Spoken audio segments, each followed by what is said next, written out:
নিষ্কলুষ মানুষকে অন্যায়ভাবে একটা উদ্দেশ্য নিয়ে আসামি করা, এর শুধু প্রতিবাদ জানাতে এসেছি। AKS অর্জন করলো গিনেস ওয়ার্ল্ড রেকর্ডস। AKS তাকে যেহেতু কোর্টে এনেছে, তার কথা বলার অধিকার আছে। তিনি সেই কথাই বলতে চেয়েছিলেন। গত রাতে তাকে ডিবি অফিসে নিয়ে যাওয়া হয়েছে। আমি তাদের যে সুন্দর ব্যবহার দেখছি, এখানে তার বিপরীত একেবারে অসুন্দর ব্যবহার। আমার গায়েও ধাক্কা লেগেছে।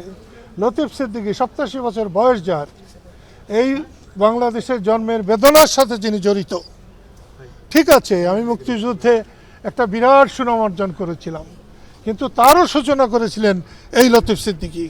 লতিফ সিদ্দিকী না হলে আমি একজন রিক্সা চালক হতাম অথবা গরুর রাখাল হতাম। আমি মনে করি সম্মানী ব্যক্তিদের সম্মান দেওয়া উচিত। ওনাকে হ্যান্ডকাপ পরানোর বিষয়টা কিভাবে? আমার হ্যান্ডকাপ নিয়ে কোনো ব্যাপার নাই, এটা সরকার বুঝবে। আমাদের হাতে হ্যান্ডকাপ বহুবার পড়েছে। হ্যান্ডকাপকে আমরা খুব একটা খারাপ কিছু মনে করি না।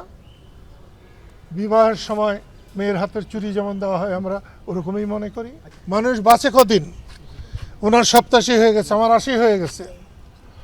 এখন যদি উনি কোনো অপরাধের দায়ে, যে অপরাধটা করেন নাই, তার ফাঁসি হয়, আমরা সাদরে গ্রহণ করব, কারণ আল্লাহ তাআলা তাকে তখন মুক্তি দেবেন। আল্লাহ নিজেই বলেছেন, বিনা অপরাধে যদি তার ফাঁসি হয়, তাহলে তো দুনিয়ায় যে ভুল ত্রুটি করেছেন সেগুলোর থেকে তিনি মাপ পাবেন, এবং আমরাও সেটা চাই। ওনার বিরুদ্ধে মূল অভিযোগটা কি, আপনারা কি জানতে পেরেছেন? আমি নিজেই বুঝতে পারলাম না। ওনার বিরুদ্ধে অভিযোগ শাপলা চত্বরের গণহত্যার একজন, কি বলবো,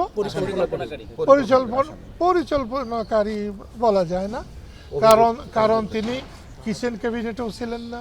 তিনি তখন পাট মন্ত্রী ছিলেন। পাট নিয়ে হত্যা চলে না। শেখ হাসিনার সাথে বৈঠকে উনি ছিলেন, তার দিয়ে উল্লেখ করা হয়েছে যে ওই যে প্রধানমন্ত্রীর সাথে যে বৈঠক, সেখানে যারা উপস্থিত ছিলেন, কিভাবে সেখানে অভিযান চলবে বা কি সিদ্ধান্ত। আমি আপনাকে মুক্ত কণ্ঠে বলছি, এরকম ক্যাবিনেট, কিচেন ক্যাবিনেটে লতিফ সিদ্দিকী ছিলেন না।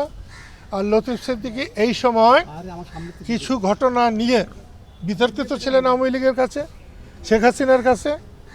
এবং উনি যেহেতু জয়কে বলেছিলেন, কি যেন কথাটা, কিন্তু উনি ওইভাবে, জয় দেশে মানুষ নয়, রাস্তার মানুষ নয়। উনি বলতে চেয়েছিলেন যে জয় হচ্ছে বঙ্গবন্ধু শেখ মুজিবুর রহমানের নাতি, তাই ফেলনার মানুষ নয়। এবং সেইটাকেই জয় কারা, এই কথাটা বলে তার বিরোধী পক্ষ শেখ হাসিনার কান ভারী করতে পেরেছিলেন। এজন্য আমি বলবো যে আল্লাহকে অশেষ মেহেরবানি যে শেখ হাসিনার কান তখন ভারী ছিল। এটা একেবারে অন্যায়, উদ্দেশ্য প্রণোদিত, এবং এটা একেবারে অচল।